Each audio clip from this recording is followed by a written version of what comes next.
How often have we seen this? Police at the scene of a shooting that turns fatal. This one last night at Jane and Shoreham. A male victim, still few details. Another homicide investigation begins. As you can see, the yellow police tape is gone now, but the impacts of gun violence are long lasting. Tonight, there are calls to treat shootings like the one here as public health issues. One idea that may surprise you is the city hiring and training ex-convicts to reduce gun violence.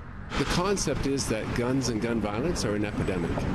And so you treat it like any epidemic. You develop expertise in the virus, and then you try to interrupt the transmission of the virus. The radical proposal is called the Interpreters Program. It's been used elsewhere in Canada and around the world. It hires and trains ex-convicts to go into neighborhoods to find peaceful resolutions to conflict. And on Monday, TDSB Trustee Chris Glover will ask the Toronto Board of Health, of which he's also a member, to adopt that program here. If somebody gets shot and they go to the hospital and we just treat their body and then send them back out into the same situation, we're just feeding into that cycle of violence, because either the person that shot them is going to try to finish it or they're going to go get retribution. And so the interrupters would intervene at that point, and they know the culture, they know the players, and they would try to negotiate a peaceful settlement. How would we ensure that the program is effective? So the training, this isn't something that you just jump into lightly.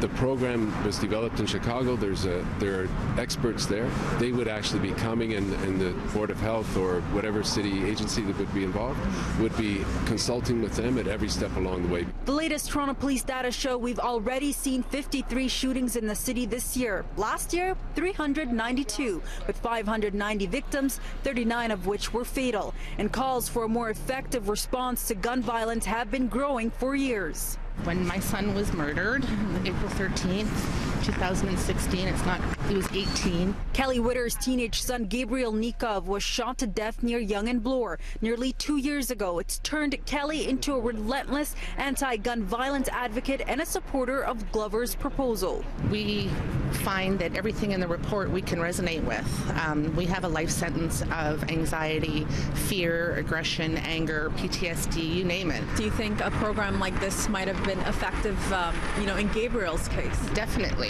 Glover says taking this public health approach to guns will address the cycle of violence and the trauma endured by families and communities. One part of the report is just to understand the extent of exposure to community violence. How many people are suffering trauma from community violence in Toronto?